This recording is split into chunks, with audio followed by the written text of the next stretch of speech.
One of the hardest things about film and videography is being able to master your camera. Whether you're switching over from like Sony or Canon, from Panasonic to Sony, it's really hard to be able to master your camera. And if you really want to get good at videography, you really want to get good at film, you've got to be able to master your camera.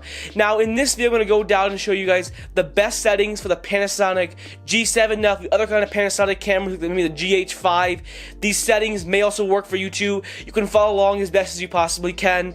And because I only have one camera, I can't actually film it. Maybe I'll use like an iPhone or something, but I'll put like screenshots up as I'm talking to give you guys a better idea of kind of the settings, give you more of a visual representation of it. So let's go ahead and hop onto the first setting for your Panasonic camera. Okay guys, so the first setting and concept is talking about automatic versus manual. You've got to be able to understand the difference between automatic and manual, and whether or not you're shooting in automatic or manual, what the person wants. Now to give you a basic summary of automatic versus manual. Automatic, the camera will do the work for you. So for example, if you're just beginning, you may want to stick and start with automatic. And what I mean by that is the camera will actually make adjustments in camera while you're filming. So let's say it gets like really bright outside or really dark outside, the camera will automatically make the adjustments for you. Now you gotta say, what's the problem with that? Why would I not want to shoot in automatic? Well, the problem is that it gets hard to color grade. Now manual, what manual means is like everything is flat. All the settings you can adjust yourself, the ISO, the shutter speed, the aperture, anything you want you can adjust. Now why is that good? Well, for example, sometimes the camera gets it wrong. The camera doesn't always make the adjustments perfectly. So you probably, as you get more advanced, you want to be able to make the adjustments yourself. Now, like I said, as you're a beginner, you don't know ISO that much, you don't know the basics of your camera, it's probably a good idea to stick in automatic. The picture's not going to be as great, but the problem is if you don't know basics of a camera, manual is going to drive you insane, and your picture's going to look really, really bad. So that's kind of the difference between automatic and manual. Automatic, camera does it yourself. Manual, you can adjust the settings yourself. Now, what that means is for color grading, manual is a lot better. Let's say you shoot something in automatic, the sun's really bright, it's really bright outside, then all of a sudden it gets dark, the color's gonna change drastically.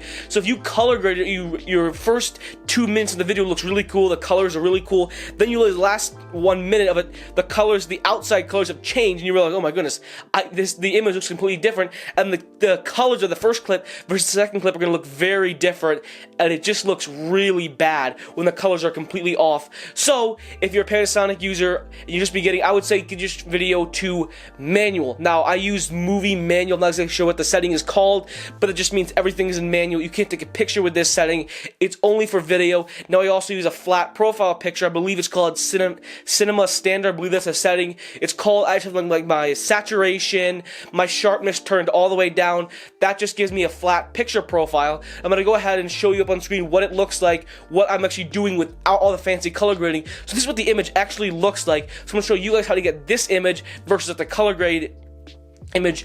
Basically the gist is, nobody records the camera how it actually comes out. You see people recording, ooh, the colors look really cool. That's because they took the time to actually color grade themselves. I'll probably do eventually another video to show you guys actually how to color grade. But shooting in manual just makes it easier to move the settings around, as well as it gives it easier to color grade your footage. So make sure you have it on manual, and make sure you have all the the in-camera stuff like sharpness, saturation turned all the way down, so you get like a flat picture profile. Now, let's go ahead and hop onto the second tip for your Panasonic camera. Okay guys, the second and third tip is white balance and resolution. Now white balance is really important. You've got to make sure you nail this and you get this right. For example, if you're shooting indoors and I'm shooting indoors, you can see this color, as you saw before, the color was kind of like blue, it wasn't really an orange hue. That's because of the white balance. Now my white balance is set to incandescent light. That's because I'm inside, pretty obvious there. But let's say you're going outside, you want to change it to like daylight. If it's a cloudy day, you want to change it to cloudy setting.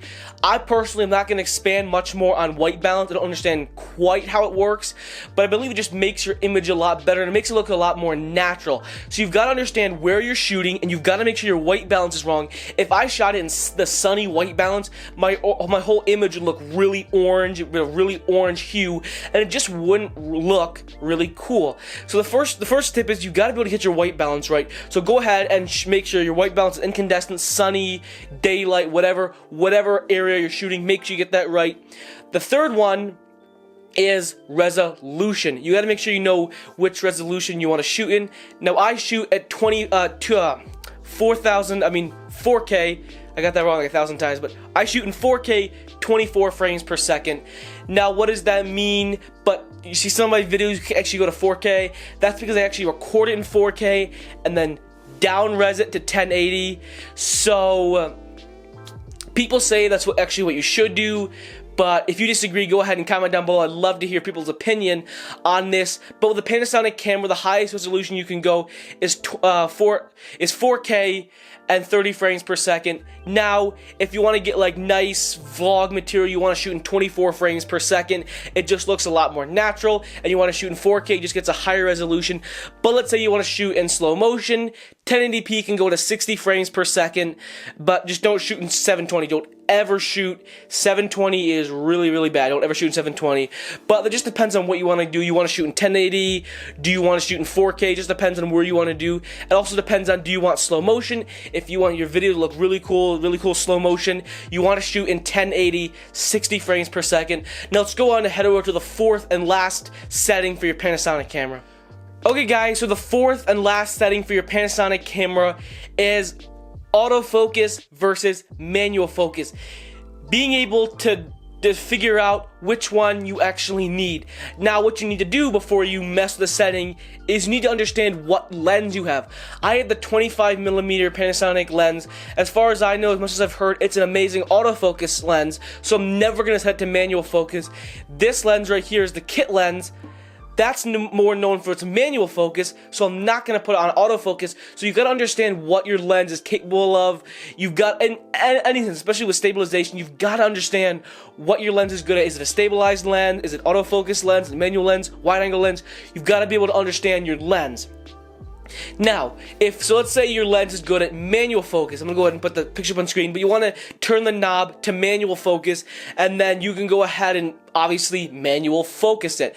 But my recommendation is, if you're filming yourself, you probably don't want to put it on manual focus, because how in the world can you adjust it if your camera's 5 feet from you? So I don't recommend putting it on manual focus. So if you want to kind of talk to the camera or vlog, I would make sure your lens can do autofocus. But if you're trying to film other people, don't get an autofocus lens. Make sure you can manual focus, or else the focus is going to go all over the place. It's going to be hard for clients to like your footage. So it depends on what you're shooting too. But obviously put that out to manual focus if you want it manual focus. And then I believe it's AFC. I believe that's what it's the second dial. It's the middle dial. And that's where you want to be for autofocus. Now what you want to do is just a little dial on your camera, obviously a screen recorded, but you're gonna press that, and then here's your different, as you can see, you get different options for your autofocus. Now, for these kind of videos, what I do is I like to do face and eye detection.